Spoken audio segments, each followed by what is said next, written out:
Vlogger Shivani Kumari का the 50 show में जाना हुआ कैंसल और उसके पीछे का रीजन शिवानी कुमारी के मैनेजर ने क्या बताया उसके बारे में हम लोग बात करेंगे और ये भी जानेंगे कि उन्होंने जो बोला वो सही था या नहीं। राधे राधे दोस्तों, कैसे आप लोग? तो चलिए बात करते हैं अच्छी कुछ खबरों के बारे में। शिवानी कुमारी का द 50 रियलिटी शो में जाना हुआ कैंसल। आपको जानकारी होगी कि इंडिया का सबसे बड़ा रियलिटी शो जिसका नाम द 50 है वो 2 फरवरी से स्टार्ट हो चुका है। इस शो को लेकर भी काफी ज्यादा कंट्रोवर्सीज हो रही है और कंट्रोवर्सीज होना जायज भी है क्योंकि ऐसे शो खाकर इन्हीं सबके बेस पर चलते हैं। तो रिसेंटली अभिषेक जो कि शिवानी कुमारी के मैनेजर हैं, उन्होंने एक वीडियो शेयर किया। उनका कहना है कि शिवानी को भी शो से इनविटेशन आया था एंड बकायदा मीटिंग वगैरह भी हो गई थी ऑनलाइन ही, लेकिन कुछ दिनों बाद उनका जाना कैंसिल हो गया क्योंकि बुलाया ही नहीं गया। और जब अभिषेक ने बात किया तो द 50 के जो मैनेजिंग टीम थी उनका ये कहना था कि शिवानी ने जो प्राइस बताए वो काफी ज्यादा है। एनी चीज पर अभिषेक एग्री नहीं करते क्योंकि अभिषेक का कहना है कि प्राइस को लेकर नेगोशिएशन चलती रहती है, उसमें कोई बड़ी बात नहीं और पहली बार में एग्री न करना बनता है। अभिषेक को ये लगता है कि शिवानी को इसलिए नहीं बुलाया गया क्योंकि अभी हाल फिलहाल में जो उनकी कंट्रोवर्सीज हुई थी उनके गांव वालों एंड आस पड़ोस के लोगों के साथ, यही कारण है उनको न बुलाने का।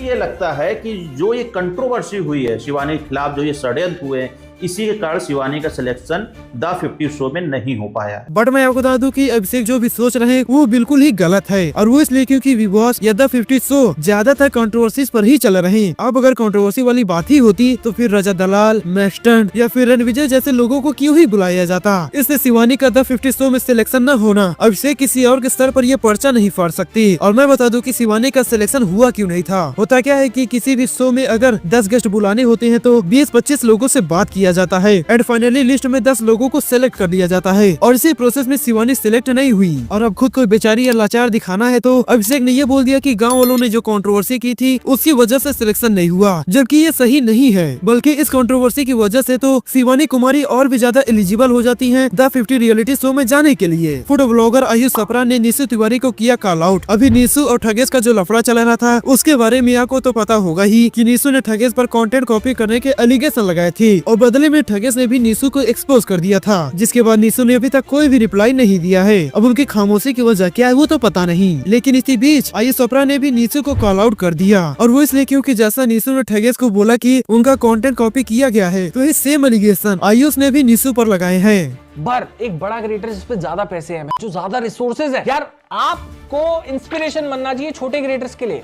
आप साला उन्हीं की लाइब्रेरी से उठाकर अगर पब्लिश कर रहे हो तो विच इज वेरी बैड। क्योंकि नीसू ने भी आयुष चोपड़ा का कंटेंट कॉपी किया। आंसू आयुष के साथ साथ नीसू ने और भी लोगों का कंटेंट कॉपी किया है। तो आयुष बोलते हैं कि जिस टाइम पर उनके कंटेंट को कॉपी किया गया था नीसू के द्वारा, उतनी टाइम पर आयुष एक छोटे क्रिएटर थे, फिर भी नीसू ने कोई भी क्रेडिट नहीं दिया। तो एज अ बड़ा क्रिएटर नीसू को ऐसा करना चाहिए था ताकि जो छोटे क्रिएटर है उनको भी हेल्प मिले ग्रो करने के लिए। सेम चीज उसको भी करनी चाहिए, being a responsible and senior creator. And Thugesh, even if जैसे ठगेश ने अपने फर्स्ट एपिसोड में बोला था, अगर वो उससे इंस्पायर हो रहा है और उसकी चीजें हल्की सी अपनी कंटेंट में डाल रहा है तो they should mention small creators as well ताकि वो भी बढ़ पाए।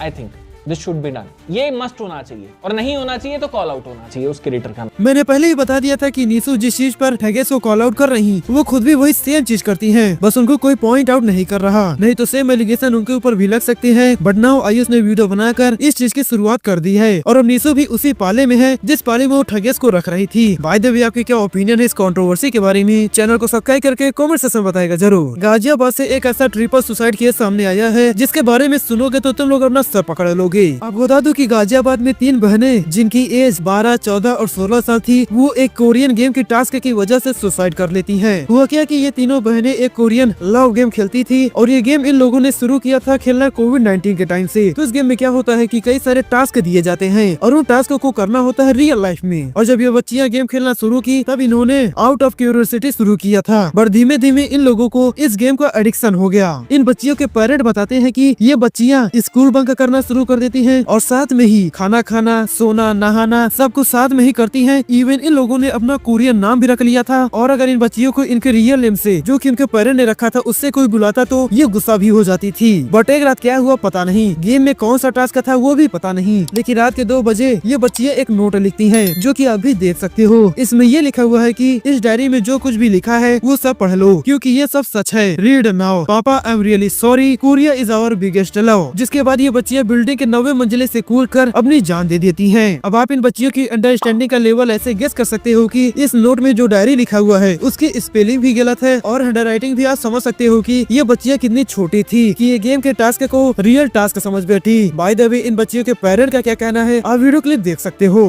मेरे पास एक सुसाइड नोट मिला था। जो बताया उन्होंने लिखा था, बच्चों की राइटिंग मैंने पहचान ली थी। क्या कुछ लिखा हुआ था सुसाइड नोट में? ये लिखा था, पापा सॉरी, हम कोरिया नहीं छोड़ सकते, कोरिया हमारी जिंदगी है, कोरिया हमारी जान है और आप हमें नहीं छोड़ा सकते। आई एम सॉरी, हम जान दे रहे हैं। तो आपसे रिक्वेस्ट है कि आपके बच्चे फोन में क्या यूज कर रहे हैं उसकी जानकारी आप लोग रखिए, लेकिन उनसे पूछ के नहीं बल्कि उनसे बिना बताए। हाँ आई नो कि ये गलत है चोरी छुप के अपने बच्चों के फोन को चेक करना, बट यहाँ बात है सिक्योरिटी की, क्योंकि भी कुछ ही दिनों पहले ऑलमोस्ट इसी एक के बच्चों ने एक 6 साल की बच्ची के साथ गैंग किया था एंड आई एम श्योर कि उन्हें भी ये सब फोन से ही देखने और सीखने को मिला होगा। तो इसलिए आप जानकारी रखिए कि आपके बच्चे फोन में क्या यूज कर रहे हैं और क्या देख रहे हैं, और सही समय पर एजुकेट भी करते रहिए कि क्या सही है क्या गलत है और क्या रियल है और क्या नहीं। तो अब गाजियाबाद की बात आ ही गई हो तो उससे लगे बात कर लेते हैं दिल्ली के बारे में। रिसेंटली कई सारी ऐसी अपडेट निकल कर सामने आ रही और ये जानकारियाँ इतनी ज्यादा शॉकिंग है कि मैं खुद भी परेशान हूँ कि आखिर इन टॉपिक पर बात क्यों नहीं किया जा रहा। रिसेंटली एक पुलिस ऑफिसर ने बताया कि दिल्ली से डेली 70 से 80 बच्चे और बच्चियां गायब हो रहे हैं और पिछले 15 दिनों में 800 से ज्यादा बच्चे और बच्चियां गायब हो चुके हैं। मतलब ये डाटा इतना ज्यादा शॉकिंग है कि आप एक बार इसके बारे में सोचिएगा जरूर, लेकिन पहले आप ये वीडियो क्लिप देखिए।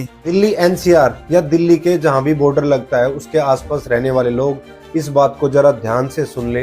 दिल्ली में हर दिन 80 से 90 लोग लापता हो रहे हैं, जिनमें बच्चे, औरतें और लड़कियां स्पेशली ही है।